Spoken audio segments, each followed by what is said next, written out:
So these are merely a selection of the photos I've captured using my iPhone over time. And the question I often hear from my friends is how I configure my iPhone to achieve these shots. I'm still exploring the best settings and the best features to ensure I capture the highest quality pictures, especially considering Apple's frequent updates and additions to settings and features. Therefore, I regularly review and adjust my iPhone setups to ensure it's optimized for top-notch and best quality pictures. So, in this video, I'm gonna share the exact step-by-step instructions how to eventually get stunning pictures.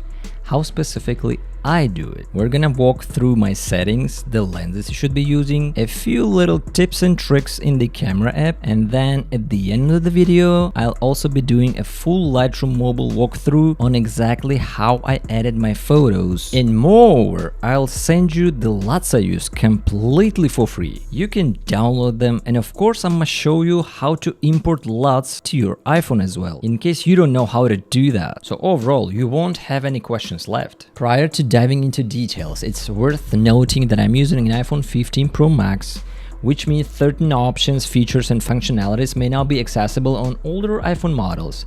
However, if you possess a recent iPhone such as a regular 13, 14, 15, or Pro models, you're likely to find similar options available.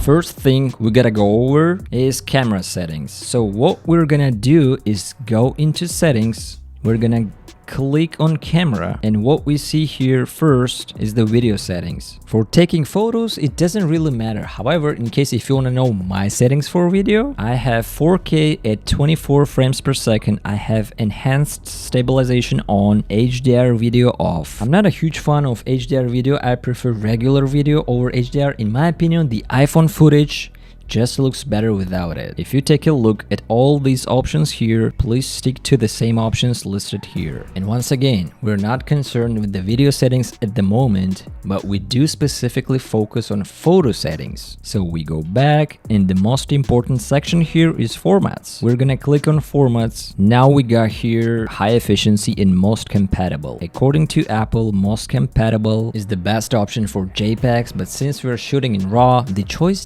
doesn't have a significant impact. I prefer to keep mine on high efficiency because I use the phone for video as well, and Apple suggests that high efficiency is more effective for video. I have photo mode on 24 megapixels. The most crucial feature for achieving high quality pictures is ProRAW and resolution control. Ensure that this option is enabled. And then when it comes to the Pro default, I have it at the most highest setting, which is ProRAW Max, which allows you to capture pictures up to 48 megapixels. RAW files are what all professionals use because you have more control over the photos in editing. Two examples of these are the dynamic range in the sensor on the iPhones, as well as adjustments to your white balance. And moreover, when you choose 48 megapixels instead of 12 megapixels, this means we're getting the biggest resolution possible, which means we can crop as much as possible, but not too much.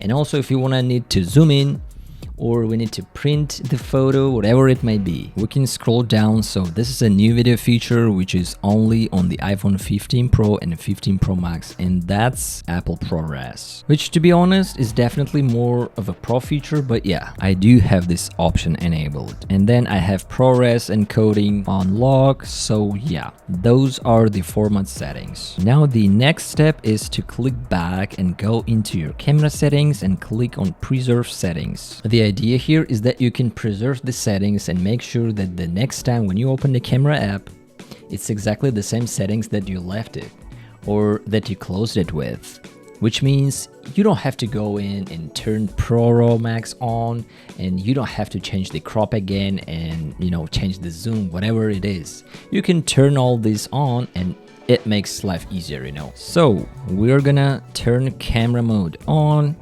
We have the creative controls on, depth controls off, macro control on, That's actually one of the most frustrating features. When you're taking a quite close picture of something, it automatically changes to macro mode. And I'd rather that was an option that I can enable, and then when you tap on it in the camera app to disable it, it will stay disabled. So that's why you definitely want to enable it. Exposure adjustments, night mode, portrait zoom, action mode is usually off. ProRAW and resolution control, I definitely want that on. And then Apple ProRes, this is only a video feature. 10-bit recording and all that stuff, it's a game changer for shooting videos, I personally turn it on. Speaking of live photo, for me personally, it doesn't really matter, but for some people, it might be a must-have option. I'm gonna show you really quick tips and tricks with the live photo. First of all, you can tap and hold the image and get an audio clip in several seconds of the video as well. So the cool thing here is, if you like the For You part of the default Photos app, the slideshows it creates of your memories will include a lot more animated video moments from the live photos, including sound, that really make the slideshows 100% more fun to watch. Just trust me. Another cool feature with the live photo is if someone blinks right when you took the photo, you can adjust the key photo so that everyone's eyes are open. One more interesting feature why you want to turn on live photo is you can turn the images into long exposure images. But once again, do keep in mind when you turn on live photo, the ProRAW will be disabled automatically, so you cannot shoot RAW with the live photo. Now clicking out once again back to our camera settings. Grid. It's not that much important, but I personally like to turn the grid on for my photos. It just helps me to line up compositions and see what I'm doing more clearly. Next up is photographic styles. This is something I don't turn on, I don't play with whatsoever, because we're shooting in ProRAW, so that's fine. Leave that as is. So main camera is set to 24mm. This is the actual focal length of the lens, the main lens on the back of the camera. The 28 and 35 is purely just a crop. So if you want an uncropped image, make sure you're shooting with 24mm on. And from here, when you scroll down, you want to go ahead and turn off prioritize faster shooting. By turning off prioritize faster shooting, you're gonna have image quality be the best. But if we turn it on, it'll actually drop the quality of your picture to be able to write, the photos quicker to your phone and allow you to keep, snapping. Obviously, that's not what we want to do here at all. We want to make sure our iPhone never ever trips up or even thinks that they can drop the quality of our pictures. So turn this off and you'll be safe. So let's dive into the camera controls just so you can gain some understanding of how to use this properly. As we discussed the importance of shooting RAW and having your settings preserved, so in the top right corner you can go ahead and click RAW Max on. And now you're capturing RAW photos with your iPhone now. Next to RAW is going to be live photo. Like we discussed it before, when you turn live photo on, you turn RAW off. And there is something that I didn't tell you yet, is that you can actually hold it down to bring up all the options. So you can actually go with the RAW 12 megapixels instead. There's actually some benefits as well using only 12 megapixels. First one is obvious, smaller file sizes, and secondly, when you're in a darker situations like low lights environments and all that stuff, you're gonna get way less noise in the shadows. So despite that, I just of course keep RAW Max, which is 48 megapixels. Now something else that is an absolute crucial part of taking photos is the preset exposure. So you can adjust your exposure by tapping on the screen and then moving this little sun down or up. For me personally, it's not the great way of adjusting exposure whatsoever. The best way to do that actually is to tap the meter in the top left corner that you just turned on, and then you can actually decrease by, let's say, half stop or 2 stops or increase. And what this will do, let's say we put it at -1 stop. Now when we're taking pictures, it'll always gonna be at -1. That's it until we change it. We put that back to 0, we might put plus 2 stops, whatever you would like, and boom, you're good to go. So this is a really key way to make sure that you're always taking consistent exposures. Let's imagine you're outdoors, it's a really bright day, and you know that sky is gonna be way too blown out. Just bring that down to -1 and you'll be safe. Next up in our little bag of tricks when taking pictures is the lock auto exposure and lock autofocus. So we already know if you just tap on the photo, it'll focus it. But if you tap and hold on the image, you'll see this, a E, a F lock on the top of the screen. And that means your autofocus and auto exposure is now locked. So if you move the camera around, it's still gonna focus on what you set that focus point to. So moving on, the next one you wanna know is this little arrow at the top of the camera. By clicking that arrow, you now gain more access to controls. On the phone, you can adjust your aspect ratio. If I tap on here, let's say 16:9, so I'm now shooting in 16:9, which is an Instagram story crop, which is awesome. Now if I take this picture just like that, and then I crop it later in the Photos app, it'll actually give me the full crop. So it'll just be like I took the photo at 4:3, and now I can play with the crop later. So if I know that I'm shooting, let's say for Instagram stories, what I will do is I will actually shoot in 16:9, and this way I can get a little bit of an idea of what the crop is gonna look like. And then if I want to adjust the crop slightly, I can do so. That's actually sick. Now let's discuss the various camera options and what you need to be aware of. One of the notable marketing aspects I have to say with the 15 Pro Max and 15 Pro is the fact that you have all these different camera lenses, when in reality you still just have 3 main camera lenses. One for wide angle and macro, which is 13mm, one for standard 24mm, and one for zoom 120mm. But iPhones do now have the feature to tap on the 1x and you get a 28mm and 35mm. But in my experience, it didn't seem like that did anything cool. It's just something that Apple is trying to do to make the product seem more exciting, you know. So from my point of view, I would say that you're gonna get the best result using the native camera at its native focal length, which is 24mm. But despite that, if you want to take pictures with wide angle or telephoto lenses, you can do so as well. But talking about 2x lens, I never use it because it's kind of sensor crop from 1x lens. As I just said, I prefer to use primarily 1x lens, which is 24mm. There's no crop, no nothing. Once again, don't forget the fact that we still have just only 3 main camera lenses, not 4, not 5. So that's why if you zoom between these, so let's say you're somewhere between 2 and 5, you are at 3.8x. All this is doing is just cropping in, and heavily cropping, it's not good. Don't do that. When it comes to shooting in RAW and limitations, it is important to note that the portrait mode on the iPhone 15 Pro Max still doesn't support RAW capabilities. This means that if you use portrait mode, you have to shoot in JPEG formats. And for me, that makes this a feature that is still not as good as professional camera. In my opinion, you're better off using,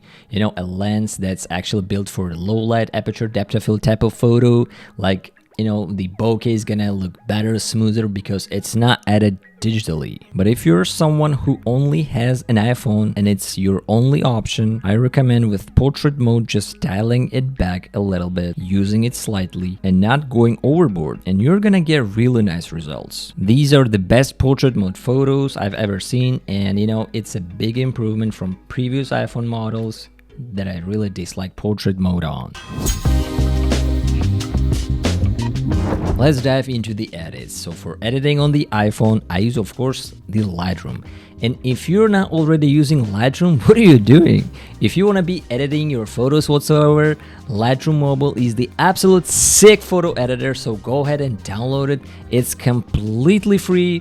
And why do I like the Lightroom mobile app? Because it emulates the workflow that I have on my computer in Lightroom and brings it to mobile. And I can edit my photos the exact same way I normally would, literally anywhere. So from there, once I import my ProRAW image that I shot on my iPhone 15 Pro Max, it was a midday, kind of cloudy day a little bit. I was waiting for the cars passing by, So here it is. First, my plan was to use 1x lens, but I ended up using 5x lens. And I was trying to find some perfect framing there, and you know, I'm pretty happy with the result. So this is the image before any edits, straight out of the box, and as I see here, it already looks pretty good actually. Like you might notice lots of details here, the highlights and the shadows look really well, but we're gonna push it forward and we're gonna make it look, you know, a bit different. And we're gonna use some presets now. The presets are my own presets. Like I said before in the beginning of the video, I'll leave a link to them down below. Of course, they're completely free. You don't have to use them. It's up to you. But you know, my presets have a specific vibe, specific style that I really prefer, so download it to your iPhone. In case if you don't know how to upload them directly to your iPhone, I'll show you how to do that at the end of the video. It's very easy to do. It takes, I don't know, about 1 minute or so. But as of right now, let's dive into edits. We click this icon, and if we scroll down here through these presets, there are 8 LUTs, and we might actually notice how much it dramatically changes the look of the picture. Occasionally overly dark, but we can adjust it later on. The key factor with the preset is that they're kind of a starting point, starting layer to adjust the images. So let's go through these and find one that I like. Let me see. Oh damn, I mean, look at that. It already looks sick. It doesn't even need any edits. Yeah, it looks really nice. Let's have a look at these. Actually, I much prefer that one. Yeah, let's go with this one right here. So hit the check mark. Next important step is we do need to verify is we gotta scroll along and go to profiles and make sure that we are on Apple ProRAW like that. So yeah, we have to make sure that's enabled. We dive into light section. We're gonna increase shadows ever so slightly, like so. We add some contrast tiny bit, and we're gonna drop the highlights a bit more, like so. I mean, look at that. This is before and this is after, and you can see how much of a big change here. That's just from a slapping preset and making 2 or 3 adjustments. I didn't even touch the curves. And the main thing is that you play around with it, you adjust it to whatever you think looks best. There is not a wrong or right way to do it, but if you're looking for kind of similar type of look that I got, you can follow this exact process as well. Let's now dive into color section, and let's raise the temperature a bit to approximately 5000. We have added a bit of warmth to the image. Things are looking nice. Let's now make the image perfectly framed and straight. We go into optics section. We're gonna enable lens correction. Now we go into crop section and click this auto geometry. You see, before, after, tiny changes are here, but you know, I love that. So on the last one, if this is going to be an Instagram story or something like that, I have to crop it by 16:9. We click on this icon and you choose 16:9 for your Instagram stories. Here I can choose the perfect framing, like so. I think that looks best, yeah. And also, you can rotate the image if needed, like you see, yeah. But you know, we don't need it here because we already have the perfectly straight image. We double tap it to cancel rotation, and I won't crop it to 16:9. I'm gonna leave it as it is, 4:3. Yeah, so that's nice. And I would say this picture is pretty much ready to go. And we save a copy to our device. Boom. So this is before, this is after. And you can see it's not a huge difference, but there's a difference here obviously. And that's what I prefer. I like making minor changes and significant tweaks to the picture where it doesn't look way heavily processed.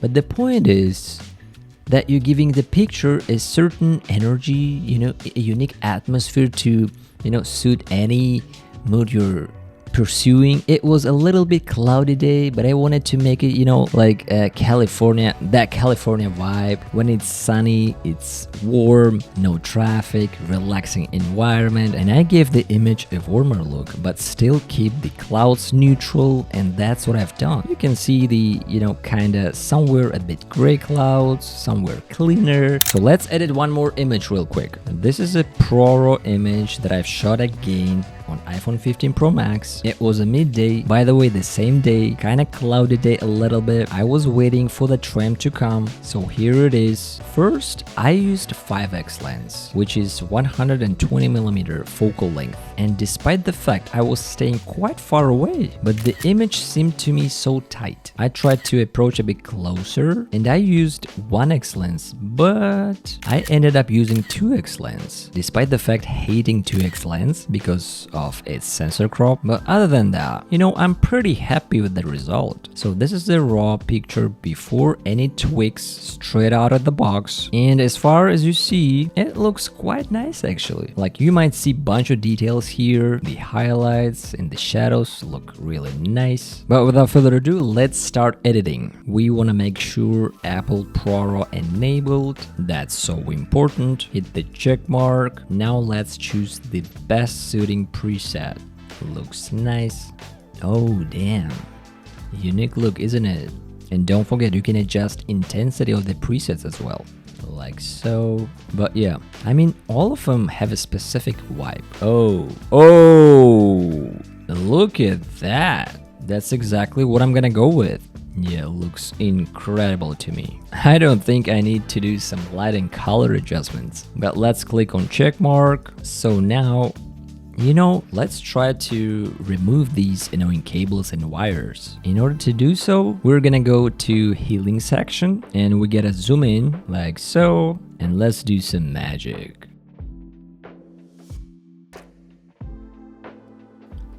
Like that.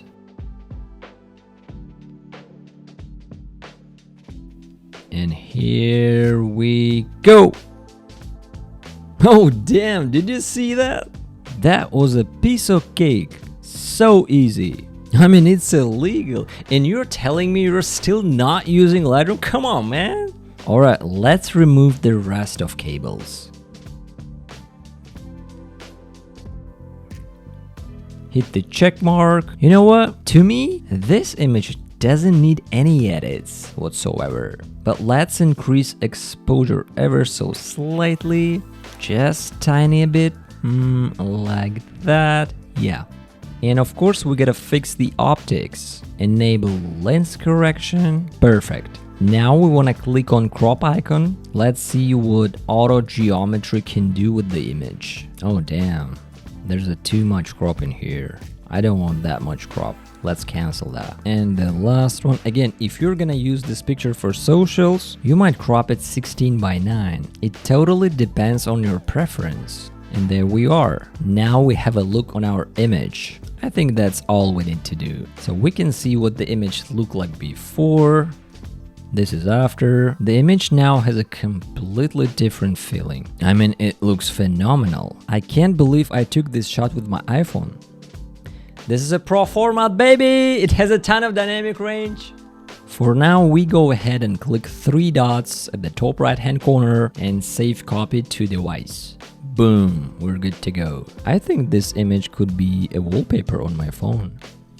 And this is what's important. When it comes to getting the best quality, the best looking pictures out of your pocketable iPhone, it's a 2-step process. You gotta first set up your iPhone, get the settings right to take those high quality pictures, and then you gotta bring it to an app like Lightroom Mobile or any other editors. You don't have to use Lightroom specifically. You might use other photo editing applications and then use those apps to get a certain look so that it doesn't look like an iPhone image. And these shots that we edited today don't look like an iPhone images. They nearly look like they were shot, with the mirrorless Pro cameras. Now, like I promised before, let's jump into tutorials how to install presets into your iPhone. So now you click the link in the description, you'll see 8 files. These are 8 presets. So what you can do, you just click on this file and hit the download button, and here download again. Consequently, make sure you download all of them. Once it downloaded, you launch your Files app. Here you can see them. So from there we click 3-dot button on the top right hand corner and hit the select. Go ahead and select all of them. Then we tap share on the bottom menu and select Lightroom. If you don't see Lightroom in the top apps, you simply scroll to more and tap it, and you gotta find Lightroom in the list of apps. Here you tap launch Lightroom now. Here you click Lightroom and then you go into import album. We select all the presets and we're gonna click add to create album. Let's name it whatever, let's say files. Okay, add. So now we find that newly created album. Next, we want to sort the files by file name. So now we're ready to save the presets. You want to make sure you repeat the process the same way. Open first preset, select 3 dots button and select create preset. We're gonna name the preset, let's say 1. You can use a default group that says user presets, or you can create your own at the bottom of the menu. I'm gonna use the default. And the most important part, we hit the select and choose all. Hit the check mark. And now we just have to repeat the process for the other presets. Simply swipe to the next preset file, tap the 3 dots, create preset, name it. This is, let's say, the second one. Preset group, we left it as it is, hit the select, choose the all, and hit the check mark. Once you saved all the presets, you can now go ahead and edit an image with the presets. You open the image you want to edit, you click this icon, yours section, user presets, and boom, here we are. So guys, that wraps up today's video. I hope you've learned something really useful. I hope you can now go out with the confidence and take some of the best iPhone photos you have ever taken.